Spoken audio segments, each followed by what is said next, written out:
All right, everybody, welcome to our performance seminar for Wednesday, the 5th of March. This is our 6:30 session, and we have two pianists here joining us. I would like to open up the floor to Mr. Krish. Krish, when you're ready, go ahead and introduce yourself and what you're going to perform and the composer. All right. Hello, my name is Krish. I'll be performing Ode to Joy today. This will be memorized. So do I just Oh, switch tabs? all right, that's all right. Do Okay, do I'll what you switch want. tabs. We're ready for your party trick. Hold on, I'll switch tabs real quick. Okay, done. All right.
There it is. Yeah, by memory as well. How did that feel? It felt relieving. It felt exhilarating. Good. In what way? What way was it exhilarating? Positive. Yeah. Is it so? What about it was exhilarating though? It was like pretty fun, like playing it from memory and knowing that I have it down after Yeah, practicing for a lot of weeks. yeah, that's what I was thinking. It must feel exhilarating to have that kind of control and confidence and knowledge of the piece, just to be able to like that. Which means that you could go to a train station if there's a piano there, you could just sit down and knock this out. All right, Yeah. that's a pretty cool feeling. Nice, Elena. What are your thoughts on Krish's performance? What are some things you felt he did well? I thought that you like did the transitions really well and slurred all the notes really nicely. Yeah, I thought so too.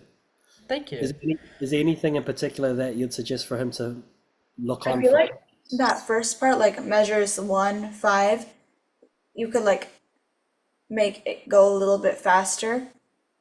Oh, that's interesting. So the 1 and 5 is quick, and then More sloop, more like smooth, oh, fast. smooth. Okay, cool. Yeah, what you could do is you could eventually start playing around with the pedal there, Krish. If you have a pedal on your piano, because the pedal will sustain the volume. Okay, that's fine. So for now, you could just work on playing them even the connection more smooth. Because there's one thing to play dun dun dun dun dun every single note, and another thing to relax your hand and just make sure that each of them is joined together. So you're gonna have to really use your ear and then start using your fingers. But think about how you play all of these notes to create a sentence. If you spoke and you emphasized every single syllable, that's how it would sound. But if you just let the speech flow, it's the same thing with playing. So listen to this recording again. There were parts in your playing which you did have a really beautiful flow and a nice arc to the sound. And then there were other parts which sounded just a little bit too vertical, like you were dividing it up into syllables. Does that make sense? So just bear that in mind, yeah? And then once you've got that there, you can start adding in some of these details, the dynamics, all right? I heard some of it. I think you can definitely do more. You can level up, starting a little quieter, and then a crescendo to the middle, and then a decrescendo, yeah? What do you think about what did you think about your dynamic range? Do you think it can be improved, or that's you're happy Yeah, with what you got? What you got? about the crescendo part, we never really, like me and my coach, we never really like tried going for that. The only part was like this part. Like this was quieter, and then we go a little bit, like a little bit louder for that Got it. part only, but Yeah. not any other parts. All right. So this would be the next level then. The experiment. Experiment. It'll be easier to do the crescendo as you play with a smoother attack on the notes. Because if the attack or the way that you play it is too strict, right, or too strong, then it's just going to feel like that you're chopping things up. But if you keep it very smooth and connected, that's going to make the sound more gradual as you grow. And crescendos aren't the most easy things to do, but I think you've got a handle on it. So just continue using your ears to make the sound grow gradually. Yeah. Good. Thank you. This is a great start. Come back again soon with your new improved version. Well done. All right, on we go. Miss Elena, go ahead and introduce yourself and your piece. My piece is Double Note Etude, and my name is Elena Pandari. Okay, I'll be playing a little bit slow because it's like a really fast piece, so. Sure, and don't worry about repeats. Just play it from the top to the bottom. Okay.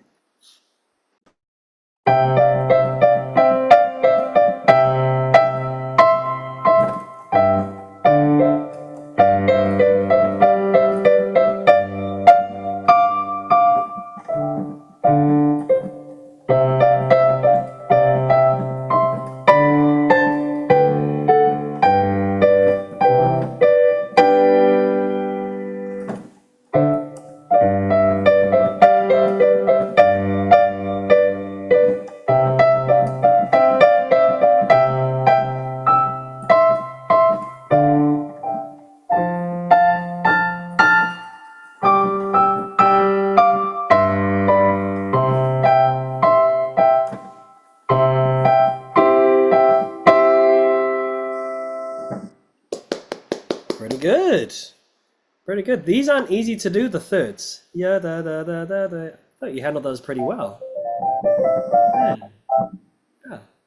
Yeah. The next challenge for you was to play them even smoother, Okay. right? Connected. Da, da, da, da, da, da, da, da, da. At the moment, they're separated, right? But that's a good start. That's where you want to start. But then eventually, practice playing the first two notes and then playing the next. Ooh, that was it.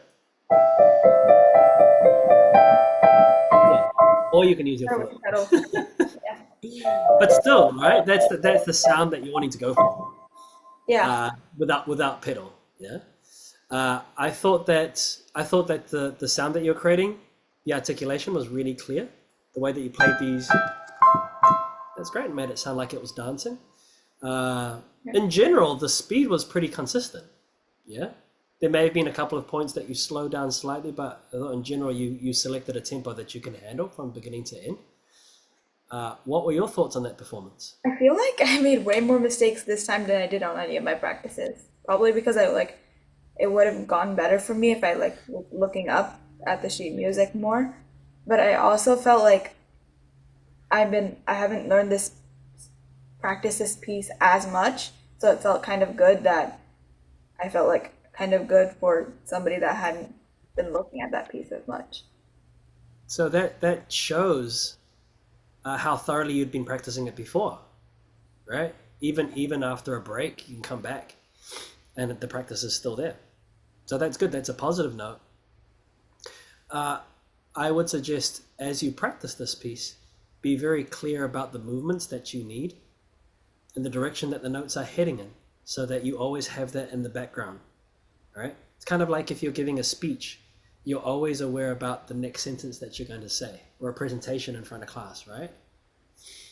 You're in the moment with the words that you're saying, but you're also thinking, okay, now what's the next part of my speech? And then the next part of my presentation, then the next part, right? It's the same thing when we play. And then in your head, you should already have this in the head. Kind of like you're learning to, you just have your finger, right? Remember when we were kids and the house is red. Do you remember that? Just following along with the words, one thing at a time. It's the same thing with us, right? Yeah. Or even if you wouldn't think it with a finger, your eyes were slowly following the words as a child. It's the same thing. So play it at a slightly slower speed, but you play at a slower speed so that you have time to engage with what's coming next, and the hand can prepare, right? That's what you want to do, and I think that'll clean things up for you. Yeah. Okay. Chris, do you have any thoughts for Elena on her performance? Well, the performance was like very well played. Like it went very fast, so fast that my eyes were like just like going by each note, and I couldn't keep up. And yeah, it was very well played for the amount of speed that it takes, and the accuracy for the speed. So it's very easy to make mistakes there, and I don't think you did that bad. You did pretty good for a very Okay. speedy performance. Yeah, you get too. Thanks for that, Krish. That's constructive feedback. Really great. Both of you guys are performing well, and also I especially appreciate the feedback that you're giving to one another. It's really important to develop that, not just as because it's important to share this with other people, but also for ourselves, right? As we continue to grow as musicians, try and figure out what are my areas that I'm really good at and the areas that I need to get stronger at. Then when you practice, you just hone in on that. You just, okay, I got to get really good at my rolling of the hand, or I got to get good at playing with the metronome, right? There's so many different things that we want to get better at. Pick one and then just master that, and that can be a practice session. Yeah. But this was good. Enjoy watching this video back, right? Listen to how you guys have performed, and then you can take your own notes, right? Because it's always different when you hear yourself back. It's different from when we play. And then you can figure out how to level up for next time. All right. Have a wonderful evening. Thank you for performing, Krish and Elena. You guys have a good night, and we'll see you guys again soon. All right.